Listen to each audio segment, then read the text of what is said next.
Assalamualaikum warahmatullahi wabarakatuh. Waalaikumsalam warahmatullahi wabarakatuh. Bismillahirrahmanirrahim. Alhamdulillahilladzi atana fil wahidiyati bi fadli rabbina. Walhamdulillahi sholatu wassalam alaika wal ali ayya khairal anam. Rabbun karim wa antadu khulqil azim. Waswa'lana indal karim. Ya ayyuhal khawfi salamullah alaika rabbini biiznillah. Wandur ilayya sayyidi binadroh musilatilillah hadratil aliyah. Amma ba'd. Terima kasih Bapak bersedia dalam wawancara eksklusif kali ini yang membahas nantinya pengalaman Bapak 2 kali menemui ajal yang Bapak tulis di buku Pengakuanku Sebagai Tuhan. Ini itu apa memang benar dengan adanya pengalaman Bapak 2 kali menemui ajal? Ya, sebelumnya saya ucapkan terima kasih. Assalamualaikum warahmatullahi wabarakatuh. Alhamdulillah kita bisa bertemu sudah kesekian kali wawancara oleh tim Alam Hikmah untuk mengkonfirmasi masalah tulisan kami yang ada di dalam buku Pengakuanku Sebagai Tuhan. Ya, sebelumnya saya minta maaf. Memang tulisan itu benar apa adanya, dan saya memang mengalami pengalaman itu 2 kali, di mana pengalaman itu merupakan suatu pengalaman yang saya pandang dalam hidup saya. Ini merupakan suatu pengalaman yang sangat berarti sebagai tuntunan dari Allah, sehingga kami mengenal bahwa hidup ini akan kembali. Dan ternyata untuk kembali kepadanya itu melalui sesuatu perjalanan yang sangat dahsyat, yang mana pengalaman itu memang saya tulis 2 kali seperti itu apa adanya. Ya. Itu di tahun berapa dan tahun berapa? Ini pengalaman pertama dengan proses yang panjang. Sebelum kami menemukan pengalaman itu, kami memang selalu belajar untuk mendapatkan bahwa kita akan kembali pada Allah. Sehingga pengalaman pertama itu insya Allah sekitar tahun 1994, yang usia saya waktu itu antara 35, perjalanan ke 35. Ini pengalaman yang kedua. Ya alhamdulillah sampai sekarang kami masih diberi kesempatan untuk hidup, karena pengalaman itu hanya merupakan suatu pembelajaran bagi kami bahwa kita akan kembali kepadanya, dan kami pasti akan kembali kepadanya. Lalu proses kronologisnya ketika Bapak menemui ajal itu seperti apa? Saya pulang dari acara. Iya. Setelah itu saya tidur di malam hari itu bersama dengan istri dan anak saya. Itu anak saya masih sekitar usia 2 tahun. Di saat tidur itu tahu-tahu saya didatangi. Dia itu mengaku sebagai Israel. Dia mengatakan, sebentar lagi kamu akan pulang. Sebentar lagi kamu akan kembali pada Tuhan. Bersiap-siaplah. Saat Israel datang, saya lihat itu sangat besar sekali, sehingga seperti menembus atap rumah itu. Tinggi sekali sehingga kami tidak nampak wajahnya. Tapi dengan suara yang lantang seperti itu, saat itu saraf-saraf saya itu seperti lemas, tidak ada kekuatan. Seperti kesadaran itu mulai hilang pelan-pelan. Rasanya saya ingin menangis waktu itu. Ingin mengatakan pada istri saya, sebentar lagi saya akan mati. Tapi tidak bisa, karena lemas. Sehingga kami hanya menyaksikan kehadiran beliau, yang beliau mengaku Israel itu tinggi besar sekali, tinggi sekali, sehingga tidak nampak. Sehingga saya melihat wajahnya tidak nampak, yang adanya ketakutan bahwa saya akan pulang, bahwa saya akan mati. terbayang dosa-dosa saat itu. Saya masih belum bisa menghadap kepada Allah. Saya belum bisa membahagiakan ibu saya, bapak saya yang sudah wafat. Saya belum bisa membalas. Dan saya terbayang dosa-dosa itu, Israel datang itu otomatis ingat dosa karena kita akan pulang. Iya. Itu. Saat itulah terjadi proses pencabutan nyawa. Ketika nyawa dicabut itu, seingat saya itu dari kaki. Beliau itu kalau menjabut nyawa tidak dipegang, tidak, hanya dipandang gini, sudah kaku itu, sudah kaku, sudah kejang semua itu. Terasa sakit yang luar biasa, seperti apa ya? Sakit bukan hanya di kulitnya, yang saya rasakan itu daging-daging itu seperti terbakar sampai tulang belulang. Saking sakitnya itu saya tidak terasa. Saat itu saya hanya bisa menyebut la ilaha illallah, Allah, Allah. Saya hanya menyebut, waktu itu saya sudah terbiasa membaca selawat waktu dia. Iya. Saya baca Allahumma ya waqitu ya ahad ya wajidu ya jawad. Sholli wa sallim wa barik ala sayyidina Muhammadin wa ala ali sayyidina Muhammad fi kulli lamhatin wa nafasin bi adati ma'lumatillahi wa quyudati amdadi. Itu pencabutan nyawa masih terus berlangsung. Apakah itu ketika Bapak membaca sholawat wahidiyah itu masih mengalami rasa sakit itu? Sakit sekali. Sakit, bahkan saya baca ya sayyidiyah sakit. Kata saya apa? Tidak sakit-sakit. Nyawa dijabut itu satu pori-pori itu sakitnya luar biasa yang saya rasakan. Tapi saya diberi tidak begitu sakit yang begitu. Kami masih diberi sadar. Iya. Sehingga perjalanan waktu dijabut itu terasa, berjalan dari ujung tuh ke sana tuh sampai dingin. Tapi aneh, mau juga mau membangunkan istri tidak bisa. Hanya diem, hanya terbujur kaku. Mau mengatakan saya mau pulang, saya mau mati tidak bisa. Hanya diem saja. Hanya diam karena seperti terpaku semuanya itu. Sehingga terus sampai kepada kaki. Saya masih bisa nyebut Allah, Allah gitu masih bisa. Baca syahadat masih bisa. Baca la ilaha illallah masih bisa. Bahkan saya sempat mujadah entah itu saya lupa itu tidak ada hitungannya karena saya lupa. Waktu itu saya tidak butuh hitungan, butuh saya itu butuh saya pulang harus kembali pada Allah, harus selamat, itu prinsip saya. Seakan-akan waktu dijabut tuh, kalau dijabut gini berarti saya seakan-akan kalau saya mati ingat Allah seperti itu. Iya. Tapi ternyata lain. Setelah lama perjalanan itu sampailah di hati. Disinilah kami mengalami kesulitan. Ketika nyawanya hati ini diambil, roh yang ada di hati diambil. Saya mengalami kesulitan sekali. Sehingga seperti napas kami itu dibungkem, seperti mulut ini dibungkam, tidak ada napas sehingga keringat dingin bercucuran. Hanya ya seperti itu, seperti itu. Iya. Sehingga kami tidak ingat sama sekali waktu itu. Lah ketika saya hampir keluar roh itu, saya ingat anak saya. Ya Allah, anak saya masih kecil. Waktu itu saya berpikir, istri saya akan menjadi janda, anak saya menjadi yatim. Turun kembali itu, roh itu. Turun kembali sakit, terbalik lagi. Pada saat ingat itu, Bapak ketika ingat istri Bapak sama anak Bapak itu semakin terasa sakit atau semakin ingat makhluk semakin sakit. Sakit sekali. Seperti dibungkam yang tidak bisa lepas itu saya. Saya waktu itu ya memang sangat kurang ekonomi saya. Ingat hutang betul, saya ingat hutang, punya hutang. Ingat hutang kembali, ya Allah, saya belum bisa melunasi. Kembali sakit lagi hati. Iya. Saya tersiksa ketika hati mau dijabut, rohnya hati. Dan ketika mau dijabut sudah sangat tersiksa. Seakan-akan sudah tidak bisa ingat kepada Allah. Karena saat itu saya rasa saya sangat sulit, tapi masih sadar saya. Di saat posisi yang seperti itu, posisi sudah dalam keadaan sudah kritis, napas sudah tinggal 1, 2, megap-megap gini saya. Dan melihat istri semakin parah, melihat anak semakin parah.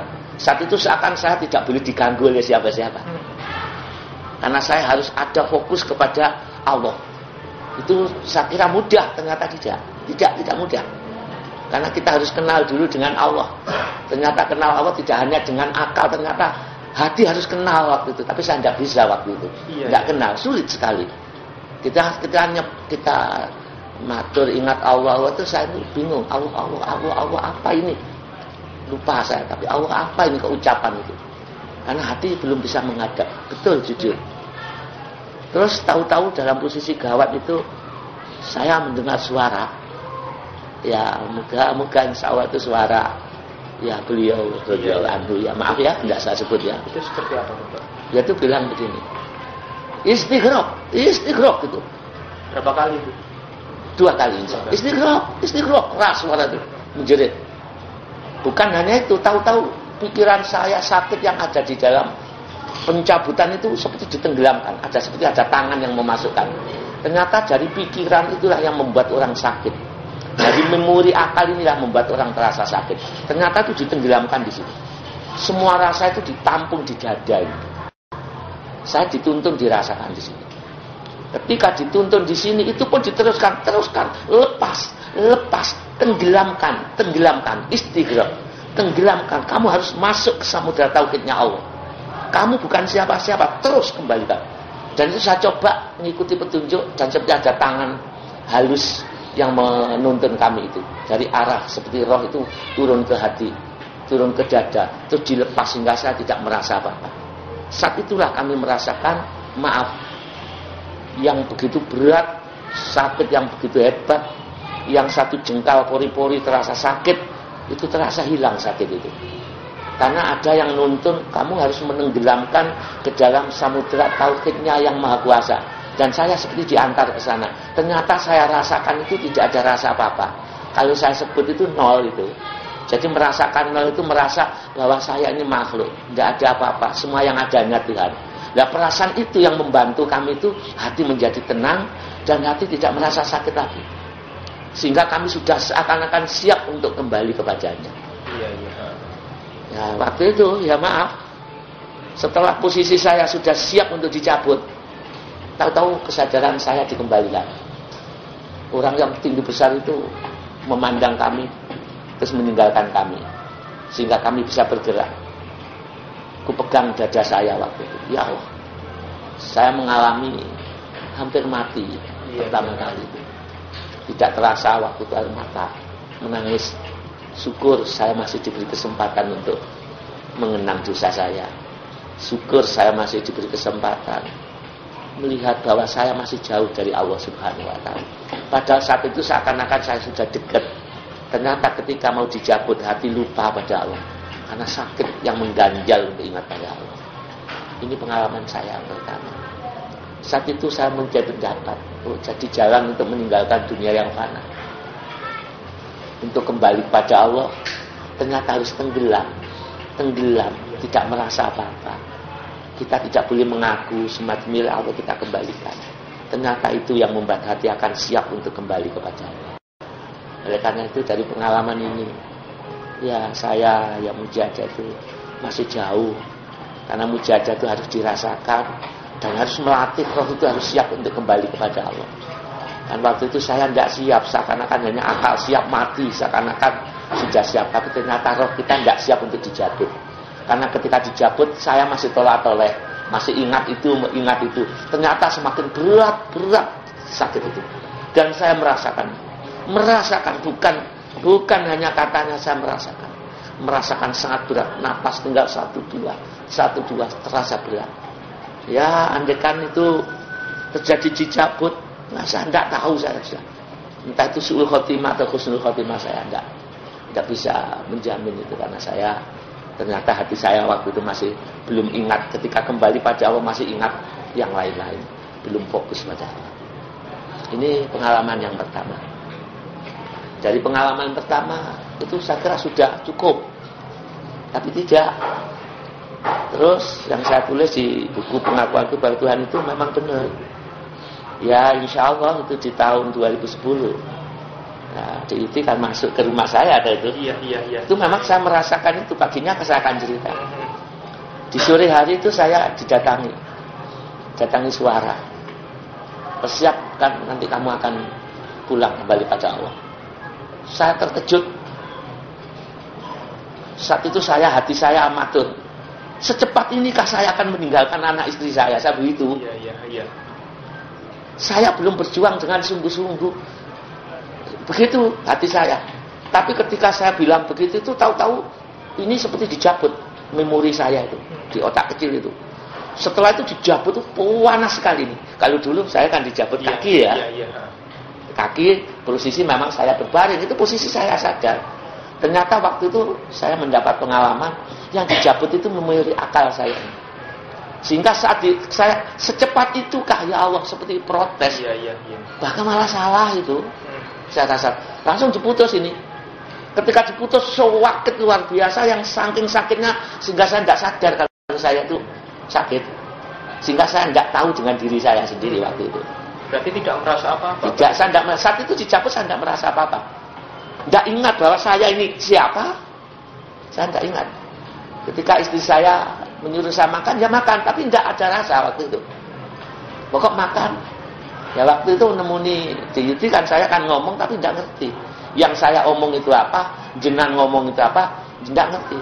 Waktu itu pandang saya seperti ini, tapi terus terang memori saya kosong. Tidak sadar pada saat itu. Saya tidak sadar dengan diri saya sendiri. Tapi saat itu saya seperti diberi nol. Seperti merasa siap mati. Saya merasa nol, saya pasrahkan itu. Karena pengalaman yang pertama itu dan kami berusaha juga melatih itu sejak itu. Jadi saya seperti kosong itu. Ya maaf, ketika sholat, ya saya sholat. Iya. Saya juga ke musola waktu itu. Tapi ketika berangkat saya ini lupa. Saya ini berangkat kemana? Ketika sholat Allahu Akbar ya mungkin saya baca Allahu Akbar. Tapi tidak tahu. Tapi yang ada tuh hanya ingat saya ini makhluk. Saya ini bukan siapa-siapa. Saya ini akan pulang hanya itu saja. Ketika di rumah ya begitu. Nemui tamu pun juga demikian. Di saat itu maaf. Ternyata yang paling berat manusia itu dari pengalaman itu kalau sudah memori yang ada di otak kecil itu dicabut oleh Allah. Saat itu manusia tidak akan ingat siapa-siapa. Saya yang biasa mujadah ya duduk, tapi yang saya baca itu apa saya tidak tahu. Iya. Tapi kebetulan alhamdulillah hati itu diberi rasa seperti yang saya maksud. Ya maaf, semoga benar aja itu. Semoga itu hidayah dari Allah dan semoga itu bukan takabur dan bukan membanggakan diri saya. Ya tapi nyatanya saya waktu itu diberi itu. Yang jelas saya siap bahwa nanti antara sekitar jam sebelum subuh kurang sekian itu saya harus pulang pada Allah. Itu saya tahu bahwa saya harus mati saat itu. Iya.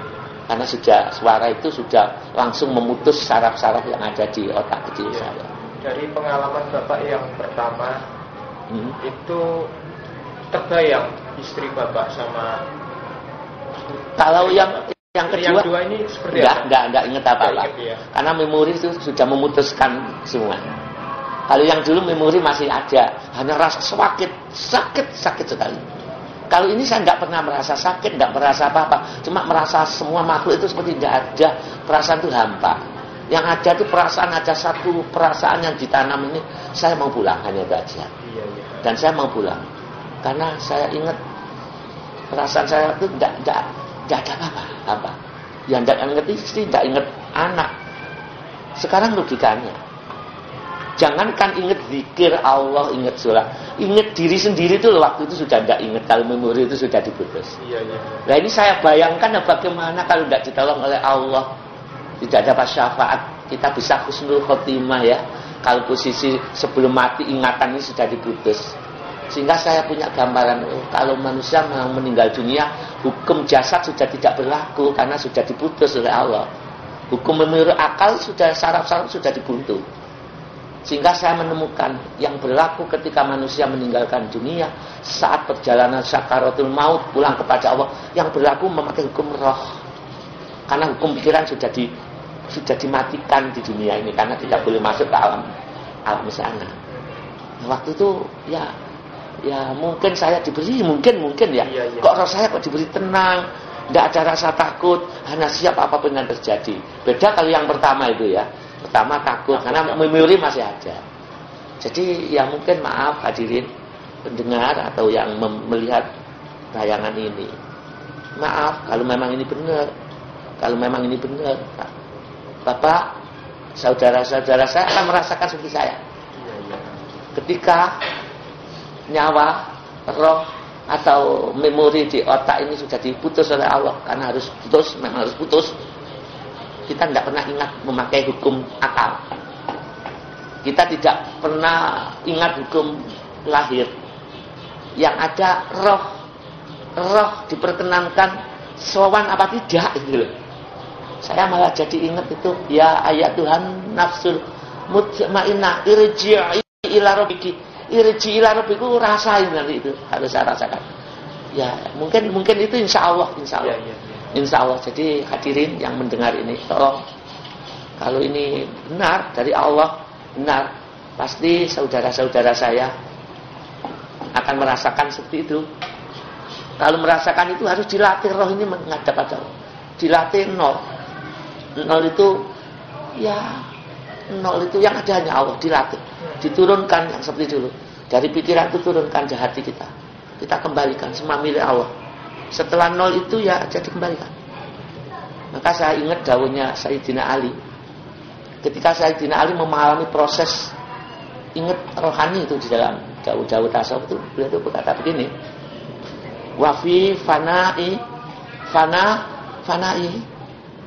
wa fi fana'i wajadtu anta al-haqqu ta'ala la syakka anta. Ketika Sayyidina Ali sudah mempersiapkan dirinya, roh menghadap pada Allah, ya pasti kita akan mati ya. Beliau itu mengatakan, saya meleburkan diri wafi fanai, dan leburnya diri saya ke dalam fana, lebur ke dalam diri saya. Maka wajah itu anta. Di saat saya mengosongkan diri dan kosong, saya kosongkan lagi, dan dalam keadaan tidak ada saya, tidak apa-apa, ternyata aku menemukan Tuhan. Anta hakku ta'ala, Allah yang hak. Ternyata Sayyidina Ali menemukan itu. Ketika makhluk sudah ditiadakan, maksudnya ditiadakan bukan berarti enggak sholat, enggak makan, enggak minum. Itu rasa yakin bahwa semua itu ciptaan yang ada Allah, maka muncul keyakinan Allah, hanya Allah aja. Itu tauhidnya. Itu. Maka Sayyidina Ali mengatakan, la syakka, saya tidak ragu lagi, anta. Semua makhluk adalah ciptaan yang ada engkau. Nah ini hukum rohani, dan harus dilatih. Maka ya saudara-saudara saya ya terus belajar sholat, ibadah, mujahadah, tapi dilatih hati kita. Hati kita dilatih sowan, di hati madhep, di hati merasa rendah, dilatih merasa tidak ada apa-apa, tidak ada kemampuan. La haula wala quwata itu dirasakan. Tiada daya, tidak ada kemampuan, tidak ada kekuatan, berarti nol, jangan diaku. Illa billah, kecuali Allah. Nol itu rasa. Jadi kalau kita merasakan roh itu merasakan Allah, maka nol itu muncul sendiri. Nol tidak ada ya.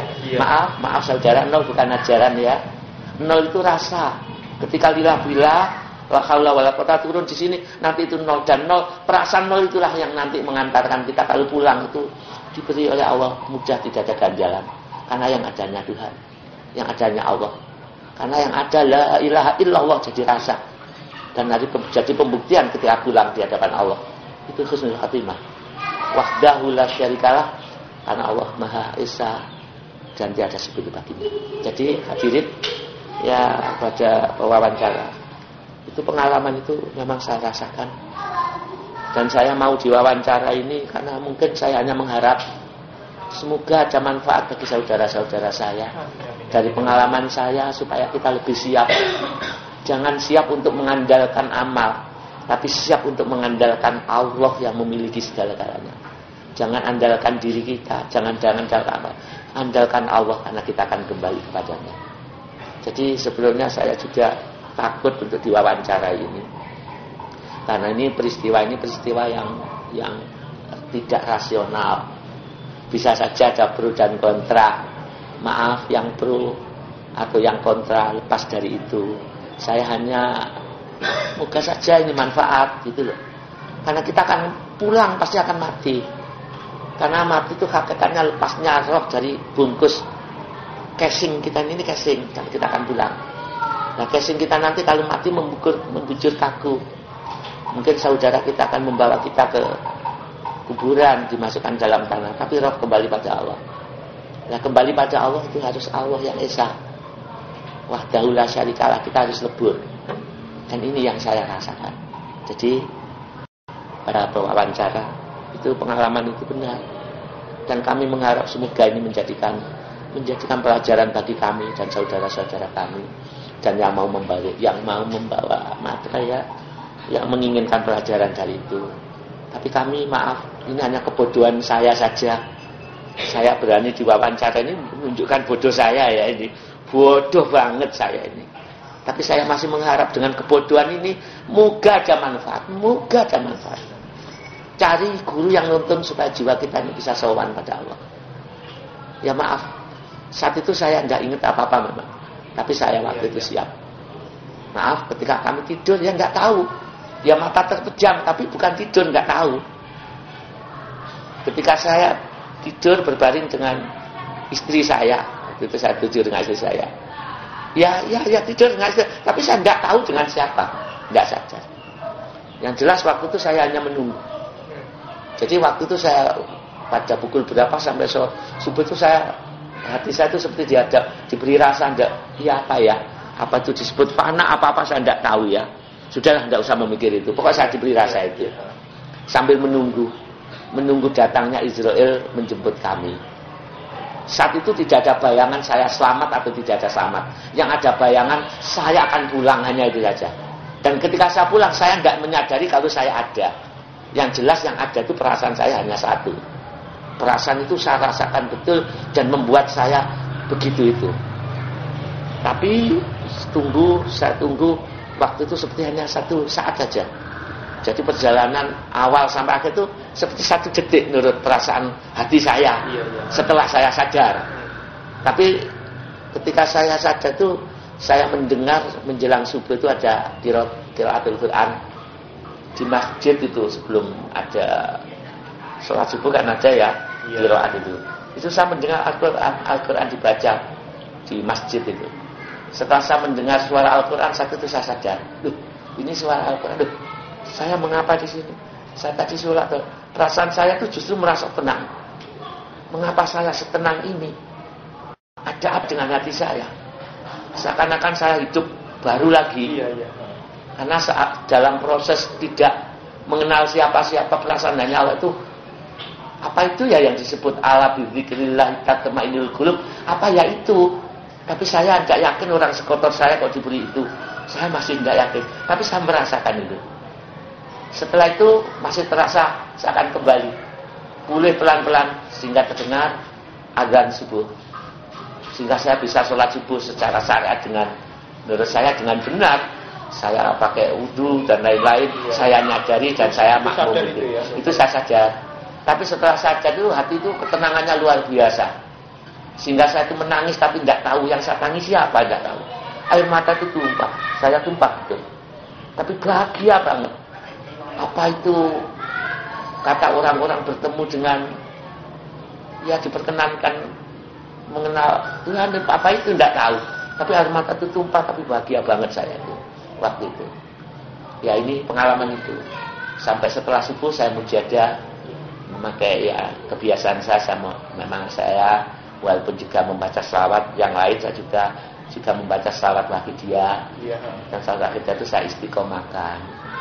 Salawat wahidiyah kan maklum ya, kan sama dengan salawat yang lain. Cuma wahidiyah itu memang spesialis pembersih hati, saya baca. Dan itu saya baca. Tapi masih terasa sakit itu ya. Masih sakit itu. Waktu itu kan pagi kita acara kemana itu ya, saya dijemput itu ya. Kan saya bicara di mobil. Sama kaget waktu itu dengan teman saya kemarin. Teman itu saya posisi begini. Waktu itu kan gitu ya. Dan waktu itu masih sakit sampai sore. Itu baru hilang itu rasanya. Ya alhamdulillah saya masih diberi kesempatan 2 kali hidup. Tapi pengalaman itu saya rasa sangat berharga bagi kami. Maka saya sudah lama mau diwawancarai, saya tidak mau. Sekarang memang karena tuntutan harus saya sampaikan.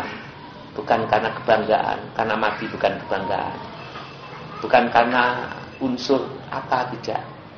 Karena kami hanya merasa harus menyampaikan ini pada saudara-saudara, sesama umat manusia, sesama Islam. Ingat, Mati itu adalah berpulang kembali pada Tuhan yang Maha Agung. Lepaskan diri kita. Jangan ada pengakuan. Jangan ada perasaan memandang apapun. Hati harus memandang. Semua ada satu titik. Kekuasaan Allah, Tuhan yang kuasa. Dan kembali kepadanya. Kalau tidak begitu, sangat sulit untuk pulang kembali kepadanya. Karena untuk keluar nyawa, satu pori-pori sakitnya luar biasa. Tapi yang kedua saya tidak merasa sakit. Karena waktu itu belum dicabut. Hanya pengalaman memori saja diambil. Sehingga kami tidak sadar. Nah alangkah ya, kedua-duanya kalau dicabut. Sakit luar biasa, memori dicabut. Lah ingat Tuhan gimana? Nah bagaimana kita bisa ingat? Maka saudara saya yang mendengar suara saya, anggap suara orang gila. Anggap suara yang tidak manfaat. Tapi kalau panjenengan masih mengambil pelajaran dari apa yang saya sampaikan, semoga Allah, Tuhan yang kuasa, ini menjadikan petunjuk. Cari alat untuk membersih hati, sehingga hati kita fokus. Tidak mengandalkan diri, tidak mengandalkan ilmu, tidak mengandalkan amal. Satu, hidup asalnya dari Allah Sang Pencipta. Harus kembali pada Sang Pencipta. Yang diandalkan adalah Sang Pencipta. Yang mewujudkan adalah Sang Pencipta. Kita harus kembali kepadanya. Maka lepas perasaan mampu, lepas perasaan mengandalkan diri, karena kita akan kembali kepada Yang Maha Suci. Ya itu pengalaman kami.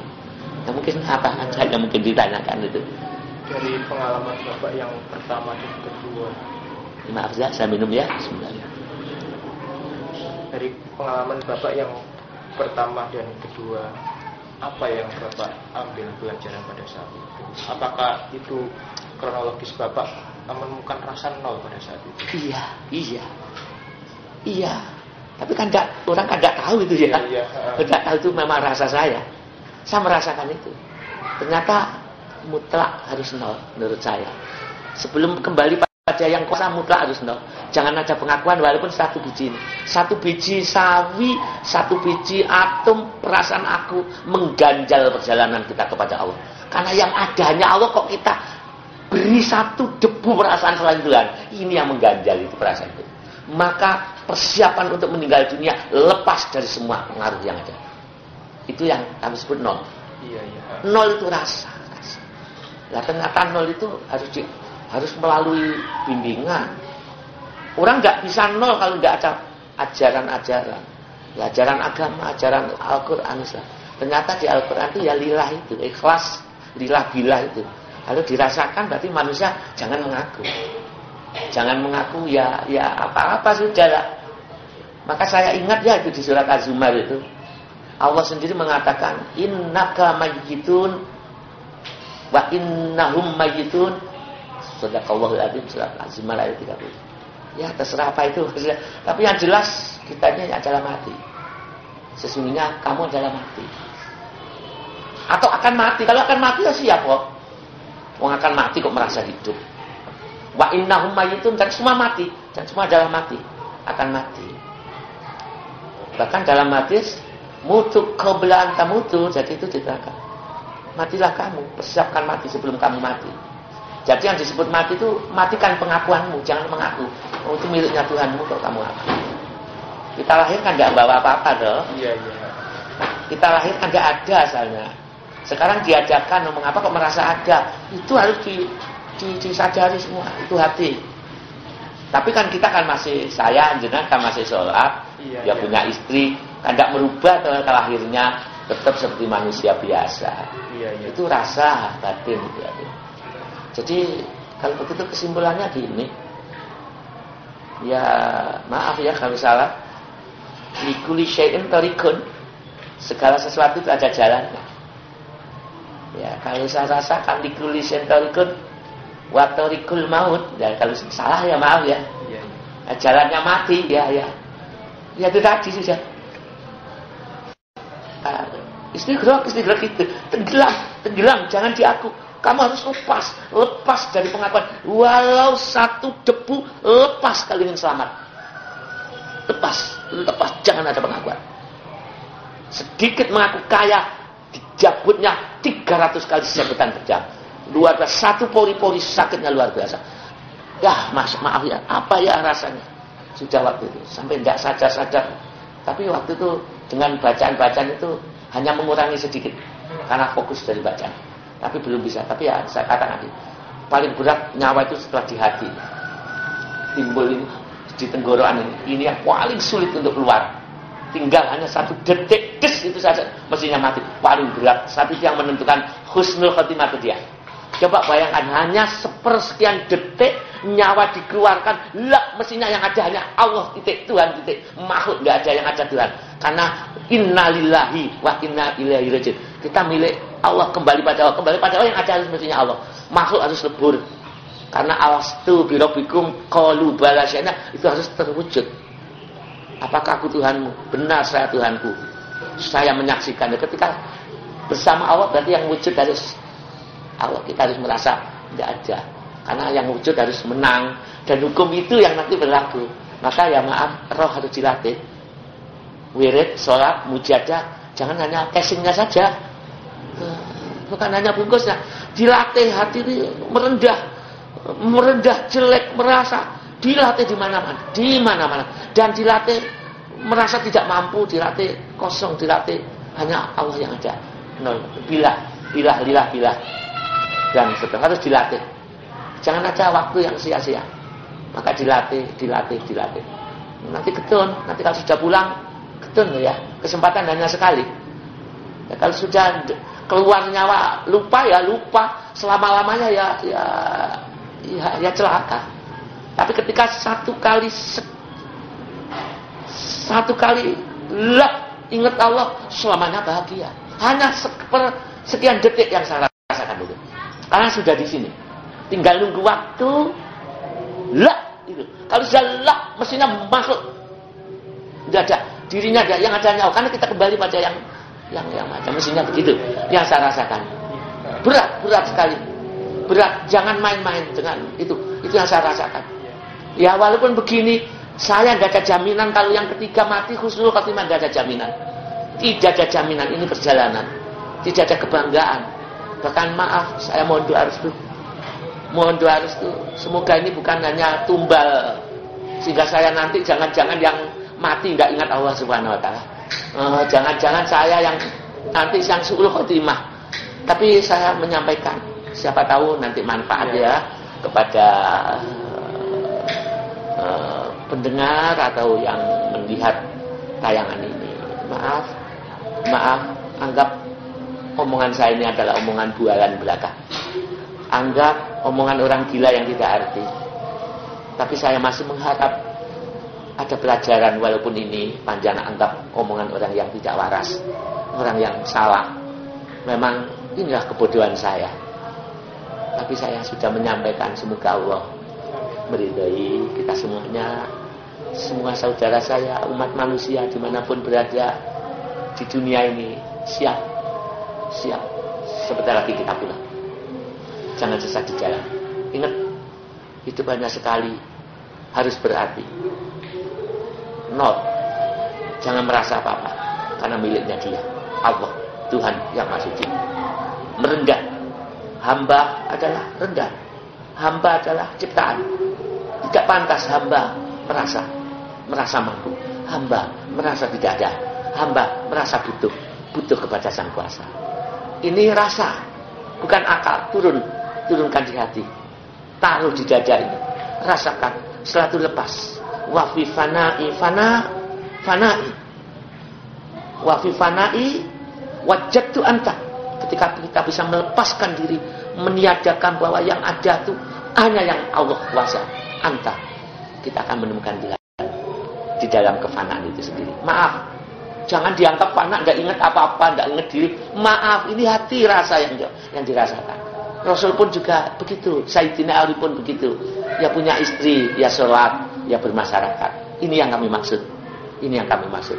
Persiapkan, kita akan pulang. Persiapkan, kita akan mati. Dosa kita banyak. Dosa kita tidak terhingga. Satu detik lupa pada Tuhan. Kita ibadah pun lupa karena tidak menggunakan roh kami. Maka saudara-saudara saya,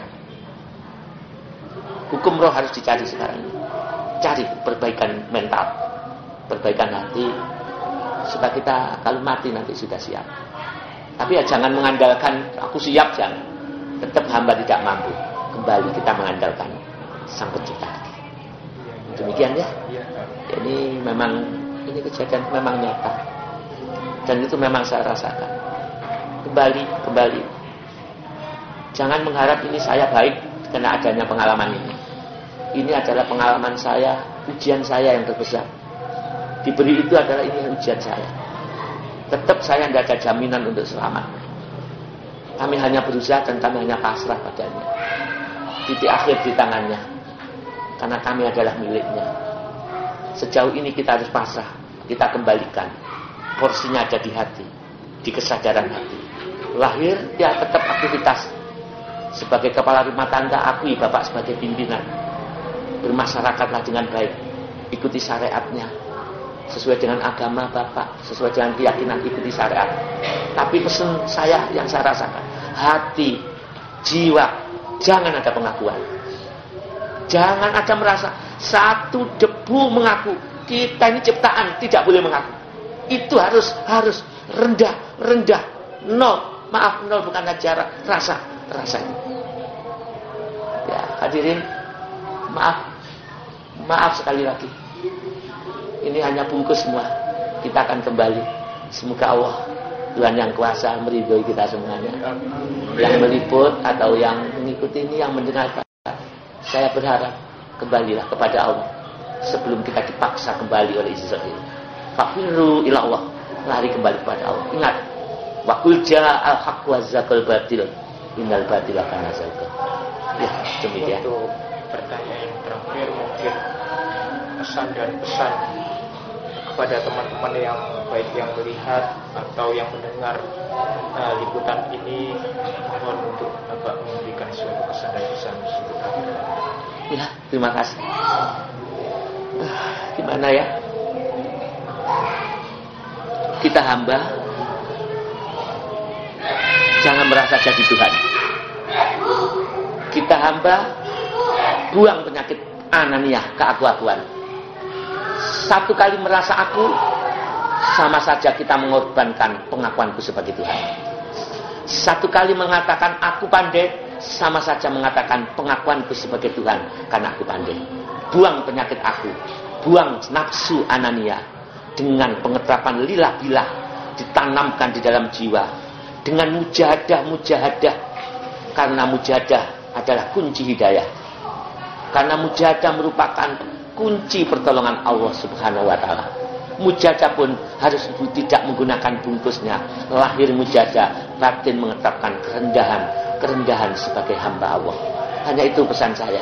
Mujahadah jangan gunakan casingnya saja, tapi jiwa, terutama jiwa. Latih perasaan hina dimanapun berada. Latih perasaan rendah di hadapan siapapun, di hadapan Allah. Karena wa huwa ma'akum aina ma kuntum. Dia bersama kita, Allah, dimanapun kita berada. Artinya kita harus merasa rendah. Jangan ada perasaan baik menonjol di hati kita. Kita harus merasa kalau akulah penuh dosa, akulah orang yang salah. Nol, jangan ada pengakuan. Bawa sampai mati. Bawa itu, pertahankan sampai mati. Jangan diaku, andalkan Allah yang Maha Kuasa. Mujahadah tanpa mujahadah tidak bisa, karena mujahadah adalah kuncinya aja. Pemaksaan diri adalah mujahadah. Saya pesan kepada saudara-saudara saya, baik kepada tim wawancara dan yang hadir di sini, mari bersama-sama. Tidak ada yang kita andalkan di dunia ini. Kalau akal kita mengandalkan lainnya boleh, tapi jiwanya satu. Allah yang Maha Suci. Karena kita akan kembali kepadanya. Itu pesan saya. Mujahadah. Allahumma ya wahidu ya ahad, ya wajidu ya jawad. Sholli wa sallim wa barik ala Sayyidina Muhammadin wa ala ali Sayyidina Muhammadin fi kulli lamhatin wa nafasin bi adati ma'lumatillahi wa fuyudati wa amdati. Itu termasuk salah satu alat membersih hati. Kalau hafal itu dibaca dan lain-lain. Ingat, hati kotor satu biji sawi, merasa benci orang lain, terganjal perjalanan kita kepada Allah. Karena ini akan mengganjal perjalanan nyawa kita dalam Allah. Hilangkan kebencian, hilangkan fitnah, hilangkan hujat mengucap. Kita saudara, kita berjuang untuk keluar dari dunia, kembali kepada Allah. Semua umat, semua agama, semua teman adalah saudara kami. Kita adalah satu, senasib, ciptaan dan diciptakan, harus kembali pada Sang Pencipta. Demikian. Terima kasih pada pertemuan kali ini Bapak telah bersedia walaupun berat Bapak diwawancara ini, tapi semoga mudah-mudahan manfaat baik bagi siapa yang mendengar maupun yang melihat wawancara kali ini, dan mudah-mudahan kita semua diberi husnul khotimah di akhir perjalanan kita untuk menuju kepada Allah Subhanahu wa taala. Demikianlah wawancara eksklusif kali ini. Semoga ada guna dan manfaatnya. Akhir kata, wabillahi taufiq wal hidayah, wa minar rasul sallallahu alaihi wasallam syafa'a wa tarbiyah. Wassalamualaikum warahmatullahi wabarakatuh.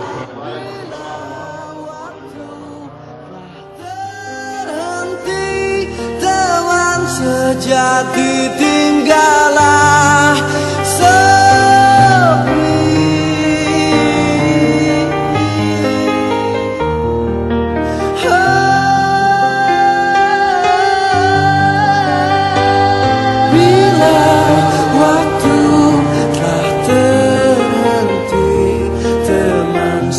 sejati.